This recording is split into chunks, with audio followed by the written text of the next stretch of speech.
Wanna smash? Hey, you're listening to Fix My Carcast, hosted by Bear Claw Billie. Today we are driving to work, but before we get there, we're going to gas up. Yeah, that's a way we can make the episode a little longer. If you're brand new to this show, well, first of all, today is May 21st. This is episode 20.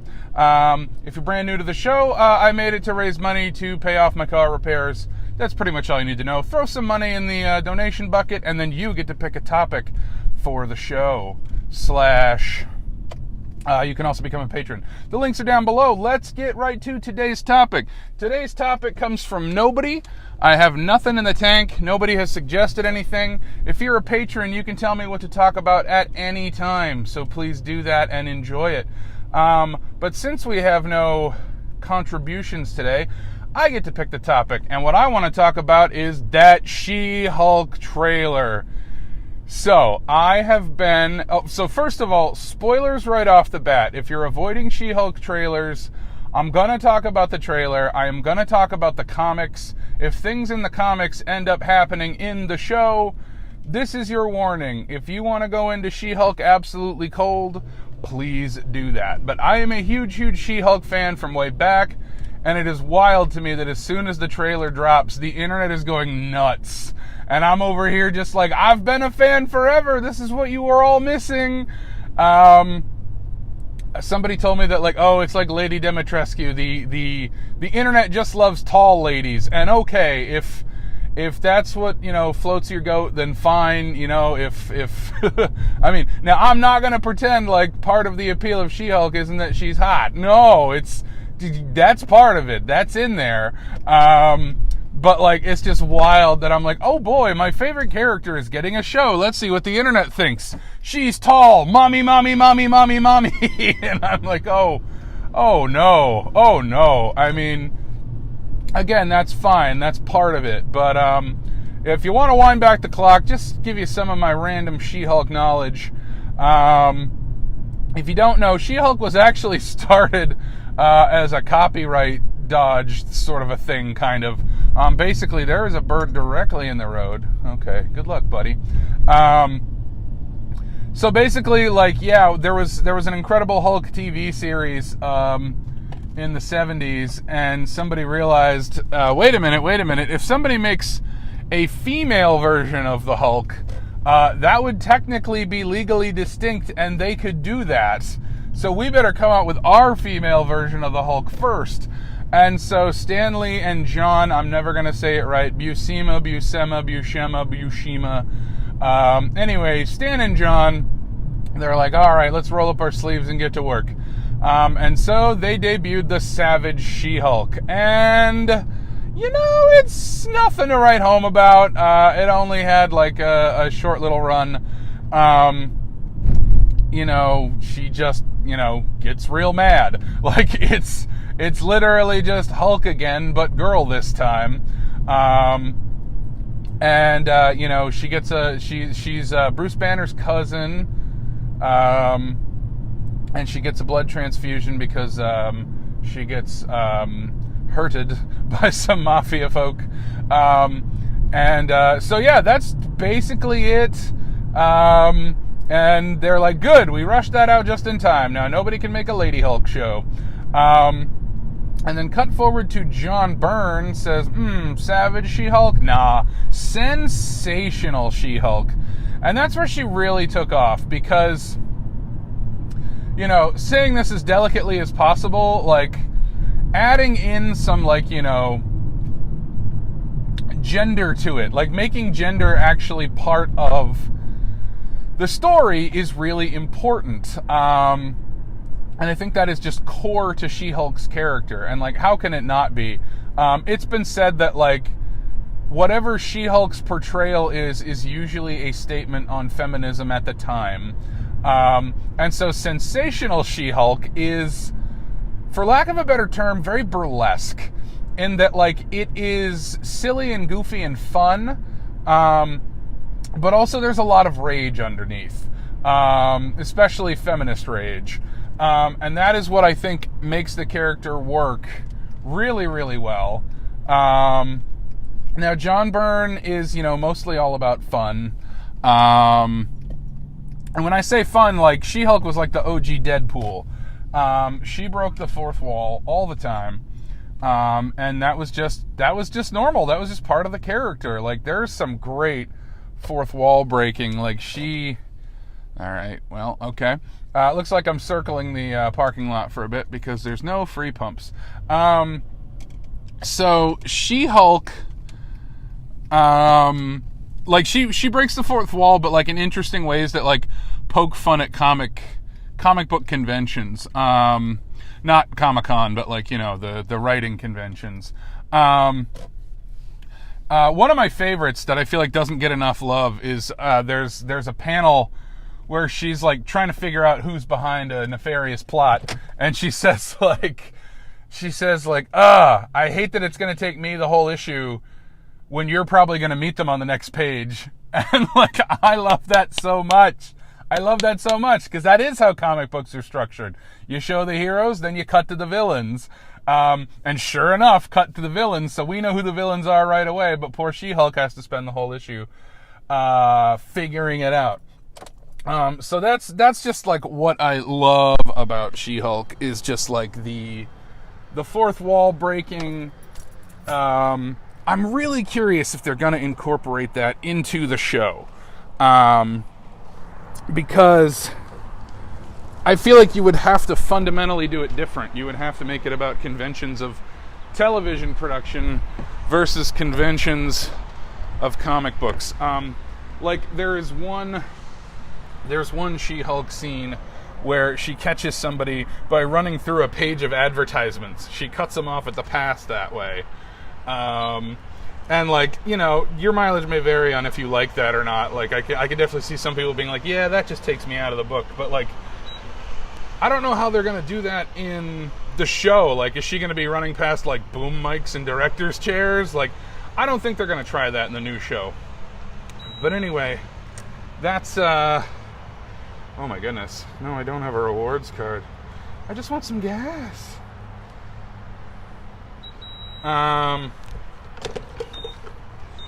So that's John Byrne's run, and I will tell you right now,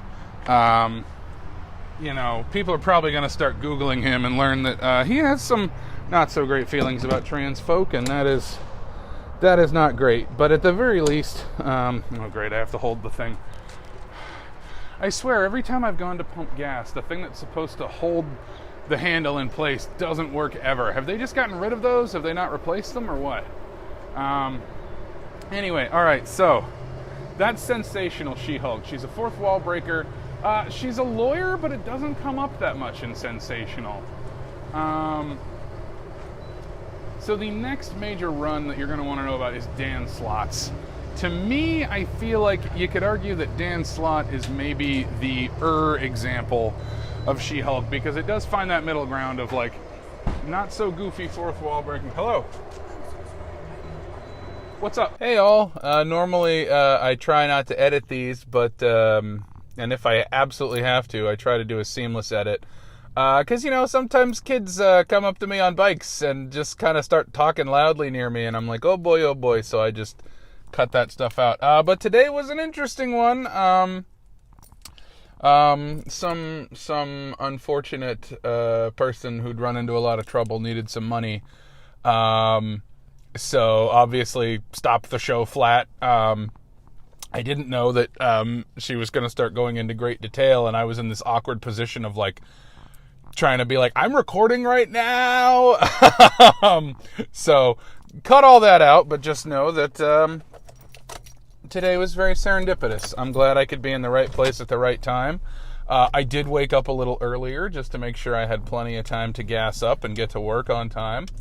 And, for someone who is so fascinated by, coincidence and the nature of time, I'm very fortunate that I was in a spot where I could help out. I had just taken some cash out so I could help her out, and that was nice. So apologies for the interruption in the middle of the show, but it felt like a very important interruption. Where was I? Dan Slott? I think I was.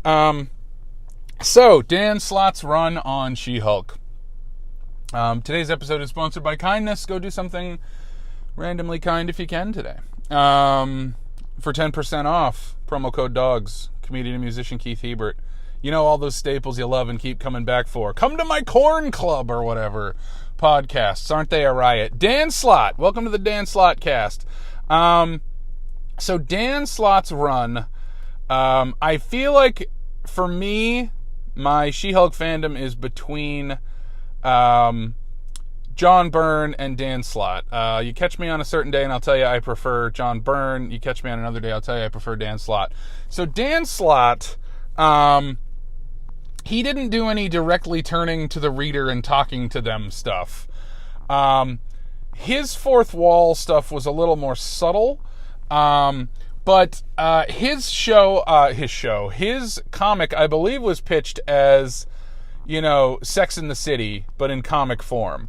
What I really like about Dan Slott's is I think his run has a good balance between She-Hulk as a lawyer, She-Hulk as a feminist icon, and She-Hulk as a superhero. I feel like Dan Slott really hits all three, because, I gotta go here. She-Hulk fucks, and She-Hulk fucks hard, and She-Hulk doesn't give a fuck what you think about it, and that is a core part of her character. And, definitely there are some people who are just horny for the fucking part, but I'm also here for the don't give a fuck part. I think that's important. I think that's essential. That's vital to the character. In the trailer for She-Hulk Attorney at Law, they changed the title, but I actually think that's good because it lets people know, hey, it's a lawyer show. In the trailer, there is a moment where, Bruce is teaching her, how to channel her anger. And she's like, I'm a woman, I'm angry all the time. And it's like, holy fucking shit. That line right there lets me know, yeah, they've got the spirit of She-Hulk in this show. Because again, I think it is sort of important to, to gender it. If you're going to call her She-Hulk, it is important to point out that, female rage differs from male rage. This is just something I've always said when trying to get people into She-Hulk, is when Hulk gets angry, he gets violent. When She-Hulk gets angry, she gets fabulous. She'll kick your ass and look good doing it, and she'll give you a stern talking to. And it's worth pointing out that, when Hulk goes into a rage, he's just, whereas, when She-Hulk hulks out, she still is, perfectly aware of what she's doing, and she still, talks the same. So, that's how she differs from Hulk, is, she'll kick your ass and she'll be like, all right, you piece of shit. And that's what I like about her, is it's sassy anger. Again, it's very burlesque, where it's burlesque is, often just big and fun, but it's actually getting into complex, dark, angry topics sometimes. And that's why I feel like She-Hulk is the most burlesque of the entire Marvel pantheon. Who's the most burlesque on the DC side? Harley Quinn, maybe? I think she literally does burlesque in one of her comics. But let's not get distracted. She-Hulk. So yeah, Dan Slott's run, really fun. I think really kind of boils the character down to her essence. And you may not like all the fourth wall breaking stuff, in the John Byrne run. If you don't want the comic book character turning to you and going, can you believe this? Check out my outfit. I had to dress, extra sexy so that you'd buy this issue. Some people like that stuff. I tend to like that stuff. To me, that's just hyper burlesque, and I love it. But, it may get old for you, in which case I'd recommend Dan Slott's run. Again, I feel really good balance of, superhero, lawyering, and ladying. And so yeah, I would venture a guess that this show, She-Hulk Attorney at Law, is going to be primarily based on Dan Slott's run. But okay, who came after that? So after that, and now we're getting into my memory getting a little hazy. And then we're getting into stuff I haven't read. I believe after Dan Slott, not counting like guest appearances and other things. Did you know She-Hulk was a member of the Fantastic Four for a while? Yeah, pretty great stuff. Who knows if they'll do that in the show. So after that, you've got Charles Soule, who, if I'm not mistaken, he actually was a lawyer. His run on She-Hulk, I would almost go so far as to say, for my taste, was too legally focused. I feel like, much like a doctor show, if you're not a doctor, you might not be able to follow it. On ER, you watch ER for the drama. You don't watch ER to learn how to be a doctor. And where I'm going with this is I feel like Charles Soule's run, I don't know if I'm pronouncing his name right, Soule. I feel like Charles Soule's run was almost too much lawyering. And I still enjoyed it. Not speaking any ill of him, but I feel like, if Dan Slott is the perfect mix of superhero, feminism, and lawyer, I feel like Soule is, they turned the lawyer up a little too high. Like, it gets into, like, a lot of legalese that I was like, Like, I feel like it's maybe not as fun as some of the other She-Hulk runs. If you are interested in practicing law or going to law school or anything like that, you may love it. But for my taste, I was just like, maybe it's a little too technical, too specific. It's got some fun moments. I enjoyed it. It's always exciting when there's a She-Hulk book.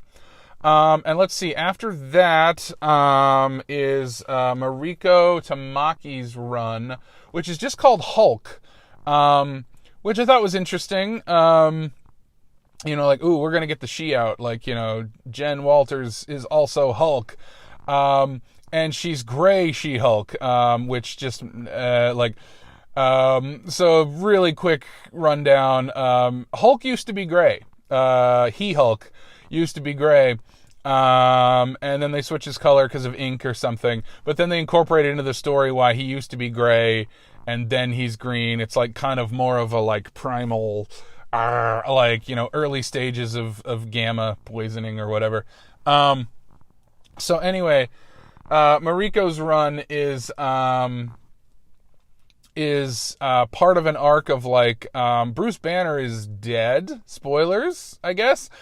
Bruce Banner is dead, and this series is about Jennifer coping with that. And she starts turning into a gray Hulk. And I remember liking that one a lot. Has a lot of interesting stuff in it. I really like that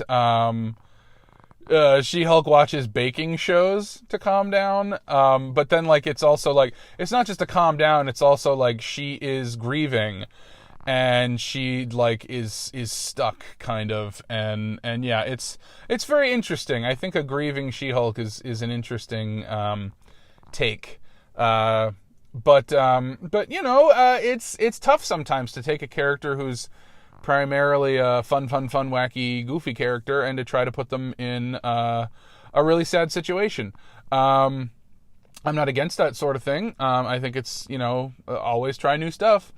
And I think that's where my She-Hulk reading knowledge ends, because there was a little something called a pandemic, and it made it hard to get out to your local comic shop. So I believe there's a new series out right now by Rainbow Rowell. I don't know if I can pronounce a single She-Hulk writer's name. Buscema, Byrne, Slott, Soule, Tamaki, Rowell. I didn't want to turn this into I can't pronounce things hour, but here we are. So anyway, yeah, I love She-Hulk. She is a feminist icon. She's a trans icon to some because, hulking out, transforming. That's what drew me to her instantly. Was just I always thought Hulk was kind of boring. He gets mad and then he busts everything up. And maybe, just maybe, he solves the problem. didn't appeal to me. But then it was like, but then there's She-Hulk, who gets lady angry, and I was like, what is lady angry? Not that they've ever described it that way in any of the comics. She gets lady angry. But, you know, there's a different sort of rage. I like, you know, when anger can help you make better decisions versus when anger just sends you into a blind rage. Yeah, I'll take the second one. I like She-Hulk's brand of channeling your anger more than He-Hulk's. In a perfect world, Jen's would be called Hulk, and Bruce's would be called He-Hulk. But here we are. So anyway, yeah, that's the rundown on She-Hulk, who I'm just the biggest fan of. Can't wait to see the Gamazon in action, the Jade Giantess, if you will. And you know what? I'm not going to deny anybody getting super horny at her. Get super horny at her. Like, come on. Like, she's hot and she knows it, and she'll scoop you up and take you into the bedroom. And if you need to go wild about that on Twitter, you go wild about that. I don't know nothing about Lady Dimitrescu. Speaking of things I can't pronounce in this episode. But you know, if you saw the trailer and all you took away from it is tall lady is hot, sure, run with that, but I hope when the show comes out, you fall in love with Jen the same way I have. I think she's amazing. I aspire to be her, and may we all aspire to be Jennifer Walters. All right, well, this has been Fix My Carcast. This is a topic I clearly could talk about for a while. I've been at work for a while, so still figuring out what to do with the format now that there's driving involved, now that I am no longer huffing and puffing my way to work. Thanks for listening, and as always, smash, baby.